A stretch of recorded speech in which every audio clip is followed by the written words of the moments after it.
Hello viewers, আসসালামু আলাইকুম। সোনালী স্বপ্ন ইউটিউব চ্যানেলে স্বাগতম। কেমন আছেন আপনারা?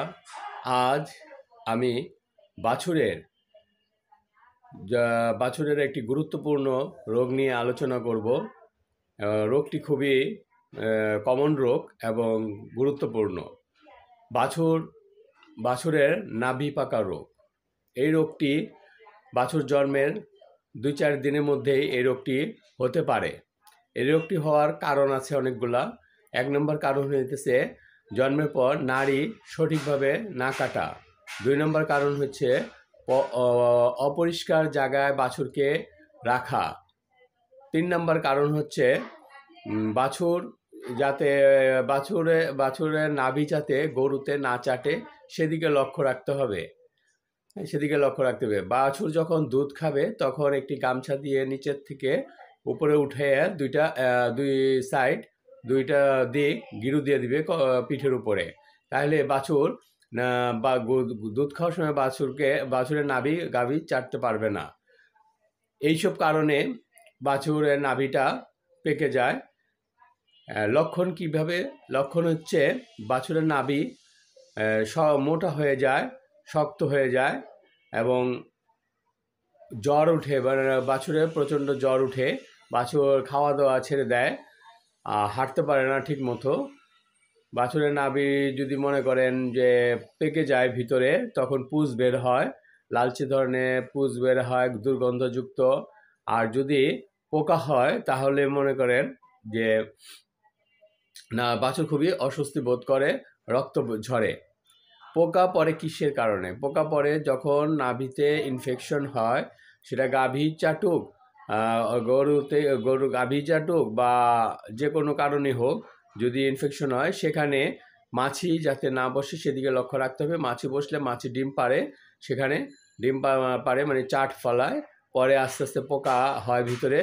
এই পোকাগুলা বের না করা পর্যন্ত এই রোগটা সারবে না। তাই পোকাগুলা বের করতে হবে শুন দিয়ে। তার আগে করতে হবে যে ন্যাপথলিন নারিকেল তেলের সাথে গুলাইয়া ওগুলা ওই জায়গাটা, আক্রান্ত জায়গাটা লাগালে দেখা যাবে পোকগুলা বের হবে আস্তে আস্তে। তবে শুন দিয়ে টেনে টেনে বের করতে হবে। আর সব সময় বের করা শেষ হয়ে গেলে তারপরে ওটার ভিতর নিশ্চিত হবেন যে আর আছে কি না। তারপরে ন্যাপথলিন আর নারিকেল তেল গোলাইয়া ওই জায়গাটা লাগাবেন দিনে 2-3 বার। যদি 2-1টা থেকে থাকে মরে যাবে, আর মাছি বসবে না। বাছুর যখন জন্ম নেয় তখনই কমপক্ষে 20 দিন বাছুরকে খুব চেক দিয়ে রাখতে হবে যাতে গাভী জিহ্বা দিয়ে নাভিটা না চাটে, অপরিষ্কার জায়গায় যেন না বসে, যাতে বা নাভিটা ক্ষতি না হয়। অন্তত 20 দিন পর নাভিটা শুকিয়ে গেলে আর কোনো সমস্যা নাই। এখন যদি হয়েই যায় রোগটা তাহলে কি করবেন? পোকা পড়লে তো বললাম যে পোকাটা পরিষ্কার করবেন। এখন ট্রিটমেন্টে আসেন। ট্রিটমেন্টটা কি করবেন? এই ট্রিটমেন্টটা খুবই সহজ এবং ঘাবড়াবেন না। নিজের চিকিৎসা নিজেই করবেন, নিজের গরুর চিকিৎসা নিজেই করবেন। বাছুর নাভি যত মোটা হোক শক্ত হোক কোনো ভয়ের কারণ নেই। আপনি বাছুরকে যদি ইঞ্জেকশন দেন তাহলে প্রোনাফেন বা ভ্যাটোপেন বা কম্বিপেন, পেনিসিলিন গ্রুপের যে কোনো একটি ইঞ্জেকশন দিনে 3 দিন দিবেন পরপর, দিনে একবার, পরপর 3 দিন। সাথে একটা ব্যথার ইঞ্জেকশন দিবেন। ফেভিনিল দিবেন আপনি 5 থেকে 6 ml দিবেন। আর একটা ফ্যানাড্রিল, একটা ফ্যানাড্রিল একটা ইঞ্জেকশন আছে, সেটাও আপনি 5 থেকে 6 ml দিবেন, পরপর 3 দিন দিবেন। আর দেখবে এরপরে যদি আপনি দরকার হয় এরপরে ওষুধ খাওয়াবেন। ওষুধটি আমি নাম বলবো। আপনি এখন আর পরিষ্কার রাখবেন, সবসময় পরিষ্কার রাখবেন। আর ওটার ভিতরে ন্যাপথলিন নারিকেল তেল মিশিয়ে লাগাই দিবেন যাতে মাছি না পড়ে। আর কোনো ভয়ের কারণে 3 দিনই নাভি আস্তে আস্তে শুকে যাবে। তবে 3 দিন ইঞ্জেকশন দেওয়ার পর আপনি বাছুরকে ওষুধ খাওয়াবেন। একটা সিরাপ, মানুষের বাচ্চাদের জন্য একটা সিরাপ আছে, ফ্লুক্সাসিলিন গ্রুপের ফ্লুবেক্স অথবা ফ্লুক্স। এই সিরাপটা পানি মিশিয়ে গুলাই নিতে হয়। এই সিরাপটা মনে করেন 1 চামচ করে দিনে 2 বার বাছুরকে খাওয়াবেন। 1 চামচ করে দিনে 2 বার খাওয়াবেন। কমপক্ষে 2টা বোতল খাওয়াবেন। 2টা বোতল খাওয়ালে দেখবেন নাভি টনটনা হয়ে যাবে, শুকা যাবে। আর ওই নাভির মধ্যে যদি রক্ত পুজ আর নাভিটা নিয়মিত আপনি যদি পুজ হয়ে থাকে নিয়মিত চাপ দিয়ে দিয়ে পুজটা বের করবেন, পরিষ্কার ন্যাকড়া দিয়ে মুছবেন, কটন বার দিয়ে ভিতরে ভালো করে মুছে পরিষ্কার করবেন যে আরও পুজ আছে কিনা। প্রতিদিন আপনি একটু এই সেবা যত্নটা হলো মেন, সেবা যত্নটা করলে নাভিটা খুব দ্রুতই শুকিয়ে যাবে। হ্যাঁ বিয়ার্স, সিরাপটা খাওয়ার পাশাপাশি আপনি অ্যান্টিহিস্ট্যাকটা ট্যাবলেট খাওয়াবেন, ফেনাড্রিল একটা ট্যাবলেট অর্ধেক সকালে অর্ধেক বিকালে খাওয়াবেন, কমপক্ষে 3 থেকে 4 দিন খাওয়াবেন ফেনাড্রিল ট্যাবলেট। আর কোনো কিছু লাগবে না, সিরাপটা 2 বোতল খাওয়াবেন আর ফেনাড্রিল ট্যাবলেট খাওয়াবেন। ফেনাড্রিল ভ্যাট গরুদের, এটা অর্ধেক সকালে অর্ধেক বিকালে খাওয়াবেন। একটু চুলকানি থাকবে তো চুলকানিটা রিমুভ হবে। আচ্ছা ভিউয়ার্স, এখন আমি একটা কথা যেটা বলতে চাই, এই নাভি পাকা রোগটা আপনি ধরেন ইঞ্জেকশন দিতে পারেন না বা দিবেন না বা ভয় করে, ইঞ্জেকশন ছাড়াও এই রোগটা এই ওষুধেই ভালো হয়। আপনি প্রথমেই এটা পরিষ্কার করতে হবে যে পুজ হয়েছে কিনা দেখতে হবে। পুজ হলে পুজটা মনে করেন প্রতিদিন পরিষ্কার করতে হবে। আর ন্যাপথলিন নারিকেল তেলটা ভালো করে মাখাবেন, যেন মাখায় দিবেন যেন মাছি টাছি না পড়ে, এগুলো লক্ষ্য রাখবেন। যদি ওগুলির সমস্যা না থাকে তাহলে আপনি এই যে সিরাপটা যেটা বললাম, ফ্লুক্সাসিলিন গ্রুপের সিরাপ, ফ্লুবেক্স অথবা ফ্লুক্স, হ্যাঁ এই গ্রুপের অনেক সিরাপই আছে। আমি কোনো কোম্পানিটা বিজ্ঞাপন করি না, আমি যেটা জানি সেটা মানে হাতের কাছে যেটা আছে সেটাই বললাম। যে ফ্লুবেক্স অথবা ফ্লুক্স এই সিরাপটা ভালো করে গুলাইয়া দিনে 2 বার খাওয়াবেন, 1 চামচ করে দিনে 2 বার খাওয়াবেন। এভাবে আপনি 5 থেকে 7 দিন খাওয়াবেন। ওই বোতল 2 বোতল খাওয়াবেন, 2 বোতল কমপক্ষে 2 বোতল খাওয়াবেন। আর ফেনাডিল ট্যাবলেটটা প্রায় 5 দিন খাওয়াবেন।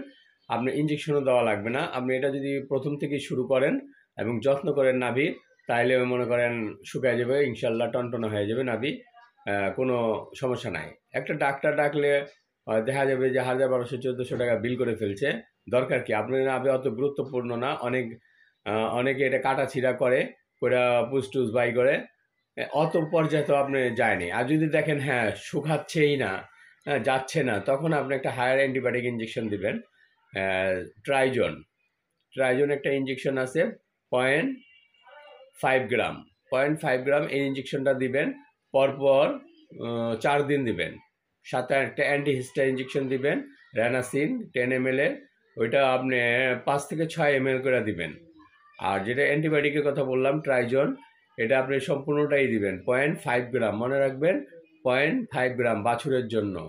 সম্পূর্ণটা ঘোলাইয়া সম্পূর্ণটাই দিয়ে দিবেন বাছুরের রানে অথবা সামনের দিকে। কিভাবে ইঞ্জেকশন দিতে হয় এটা আমি একটা ভিডিও শ্যুট করব, সেই শ্যুটে আপনারা দেখতে পারবেন ইঞ্জেকশনটা কীভাবে দিতে হয়। হ্যাঁ, তো এটা দিবেন পরপর 4 দিন 4টা।